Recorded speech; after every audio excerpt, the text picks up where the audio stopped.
Aim right, achieve big at KR Mangalam University.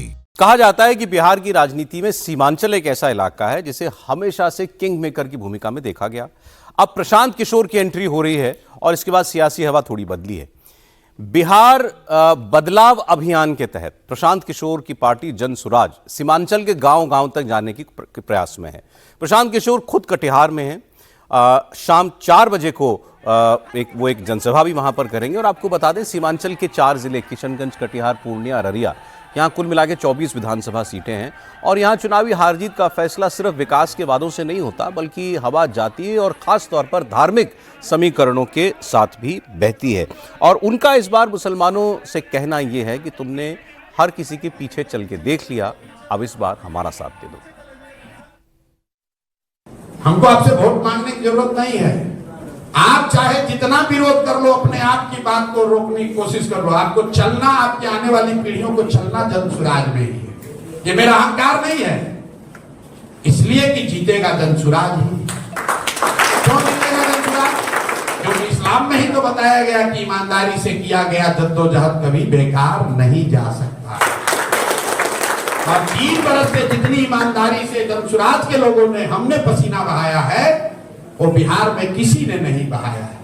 तो आपको सिर्फ इतना ही तय करना है कि आपको अभी से इस व्यवस्था में चलना है कि जीतने के बाद चलना है। अब वो जहां बोल रहे थे, पीछे बैनर आपने पढ़ा, उलमा के साथ सामाजिक और सियासी मशवरा। तो वो मिलने गए तो उलमा से मिल रहे हैं सीमांचल में जाकर के, और उन्होंने कहा कि आना आपको हमारे पास ही पड़ेगा, अब नहीं आओगे तो थोड़े दिन के बाद आओगे। बताएं त्रिपाठी जी। नहीं, हिट तो कर रहे हैं वो, और जो अंदाज है प्रशांत किशोर का, वो सचमुच कुछ लोगों को अपील करता होगा। हालांकि फिर वही बात है कि क्या इतनी जल्दी मुसलमान लालू जी को भूल जाएगा, इतनी जल्दी उसको लगने लगे कि कोई नया आदमी आ रहा है, कुछ कर लेगा। और अभी तो इन्हीं इलाकों में हमारे ओवैसी जी भी घूम रहे हैं, और वो भी लगभग ऐसी ही बात कर रहे होंगे। वो कह रहे हैं कि मुसलमानों को मुसलमान नेता नहीं मिलता, ये कह रहे हैं कि मुसलमानों को नेता ही नहीं सही मिल रहा है। वो ईमान की बात कर रहे हैं, वो इस्लाम की बात कर रहे हैं, तो अपील तो कर रही उनकी बात। और तेजस्वी यादव के भाषणों की मुश्किल ये है कि बड़ी वो कोई मुसलमान को अपील करने वाली बात नहीं करते हैं। उनके जो बातचीत होती है, जो अंदाज होता है, वो बड़ा घिसा पिटा सा दिखता है, एक फ्रेश एयर जैसा दिखते हैं प्रशांत किशोर। तो कितना उसका असर होगा ये अलग बात है, लेकिन सीमांचल में जहां लालू जी और नीतीश जी की अपनी अपनी पॉलिटिकल कैपिटल का मसला था, वहां ओवैसी घुसे 2020 में। 25 में प्रशांत किशोर भी उसका एक कॉर्नर हथियाने की तैयारी कर रहे हैं। और मैं इनकी कैंपेन को देख रहा था, पहले भी आपको याद होगा जब इन्होंने बहुत बड़ा किया था पटना में, तो वो जो अरब वाला गमछा होता है उसको वो डाल कर आए थे वहां। और वो बार बार ये कह रहे हैं कि मुसलमान का तो सबसे बड़ा संकट यही कहता वो है कि मुद्दों पर बात करो, और सबसे ज्यादा गुर्बत यहां है, सबसे ज्यादा जाहिलियत यहां है, लेकिन वो चला जाता है लालू जी के पीछे या नीतीश जी के पीछे। तो उनकी भी जो बात है वो बहुत लगने वाली है। और जैसे हम लोग कहते थे कि ओवैसी की तकरीर नौजवान सुनता है, तो क्या प्रशांत किशोर की बात मुसलमानों के एक बड़े हिस्से को समझ में आने लगी है, सुनाई देने लगी है? अगर सुनाई देने लगी है तो ये तेजस्वी यादव के लिए खतरे की घंटी। सर, लेकिन कहते तो ये हैं कि मुसलमान वोट उसी को करता है जो बीजेपी को हराए या यहाँ एनडीए है उसको हराए। तो इतना भरोसा प्रशांत किशोर पर कर पाएगा?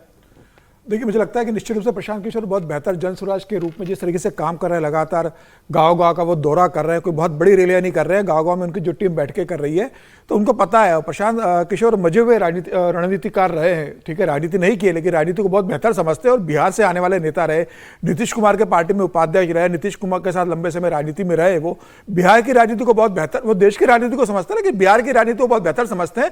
और आज जब वो एक पार्टी बनकर वहां चुनाव लड़ने जा रहे हैं, तो वो इसे लगा गंभीर है। और बिहार में वो इस बात को जानते हैं कि मुसलमानों का किस तरीके से शोषण सभी राजनीतिक दलों ने करा। और उन्होंने भी कहा मुसलमानों से, पिछली बार जब जनसुराज की स्थापना हुई थी तो उस पहले ही भाषण में उन्होंने मुसलमानों से कहा था कि कब तक आप तेल बनकर आरजेडी के लालटेन को जलाते रहोगे।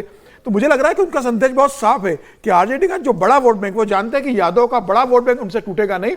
मुसलमानों को ऐसा वोट बैंक है जो वो तोड़ सकते हैं और वो उसी की ओर फोकस कर रहे हैं, और सिर्फ मुसलमानों का नहीं, वो तो सभी पार्टियों में सेल लगाने के कुछ लिए वोट काम मिलेगा कर रहे हैं। आपको लगता है? निश्चित रूप से मिलेगा, सभी वर्गों का इस बार पीके को वोट मिलेगा। ऐसा नहीं कि वो सिर्फ मुसलमानों की पार्टी बन गए, जैसे आरजेडी को सबसे ज्यादा चिंता मुस्लिम वोट की है ना। निश्चित रूप से चिंता है आरजेडी को।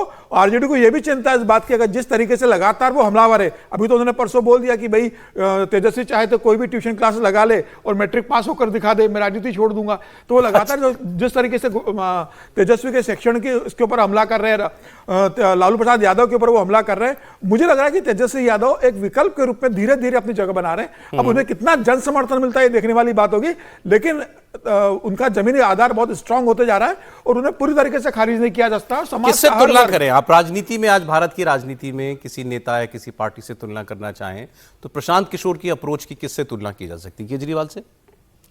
केजरीवाल के रास्ते पर वो चलते दिख रहे हैं, लेकिन एक थोड़ा सा उससे अलग कर रहे हैं, क्योंकि वो जानते हैं कि केजरीवाल ने जिस तरह से काम किया उससे भी थोड़ा बच के उनको रहना है अभी।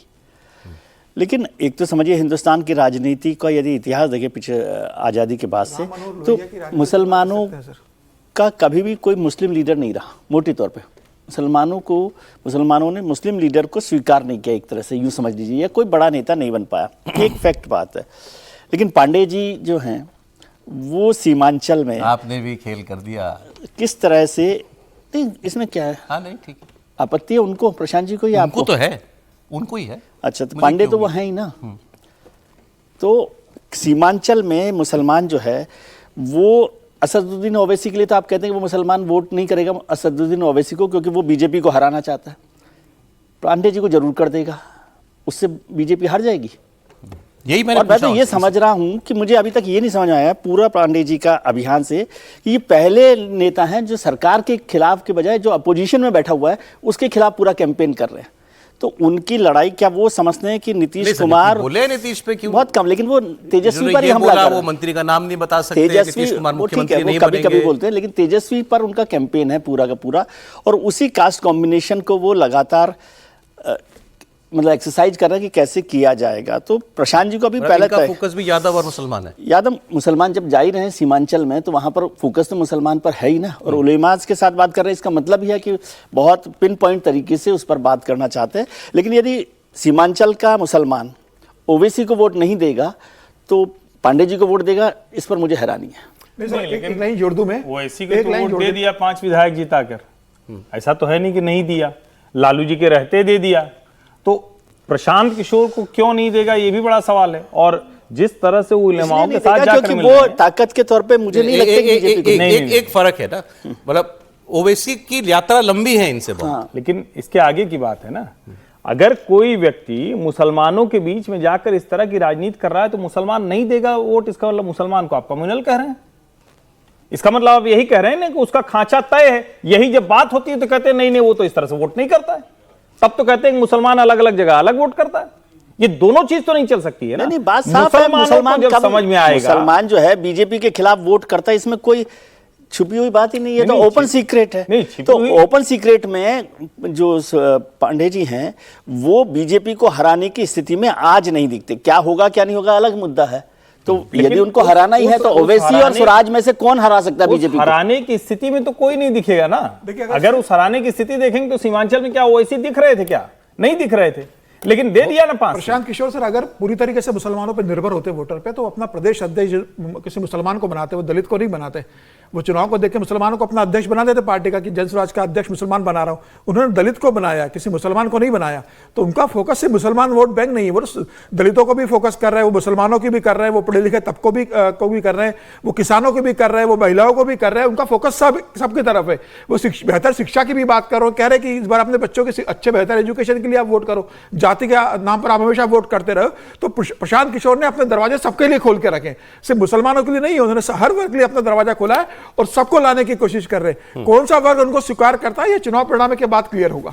भाई सीधी सी बात है, इन्होंने दो में मतलब एक तुलना की इन्होंने, ओवैसी और प्रशांत किशोर, तो किसकी तरफ ज्यादा अट्रैक्ट होगा मुसलमान? भाई ओवैसी में उनको अपना मुसलमान नेता दिखता है। देखिए अब ओवैसी तो खुल के अपने धर्म की राजनीति करते हैं, कट्टर मुस्लिम छवि की उनकी बनी हुई है, तो निश्चित रूप से एक बड़ा वर्ग ओवैसी की तरफ आपको जाएगा। ये ओवैसी की बात सुना अच्छा देता का एक लाइन इसमें जोड़ देता हूं मैं। ओवैसी का संकट यह है कि वो सीमांचल में तो ठीक है, अपना नेता है, अपना व्यक्ति है, मुसलमान भी है, लेकिन दूसरी जगहों पर जहां हिंदू मतदाता है वहां तो प्रशांत किशोर बेहतर करेंगे ना। और अगर उस सो कॉल्ड सेक्युलरिज्म वाले पैमाने पर कहें तो तेजस्वी के सामने तो एक विकल्प के तौर पर दिखेंगे। एक खबर मैंने आज पढ़ी क्योंकि है, वो तो वहीं रुक गए हैं।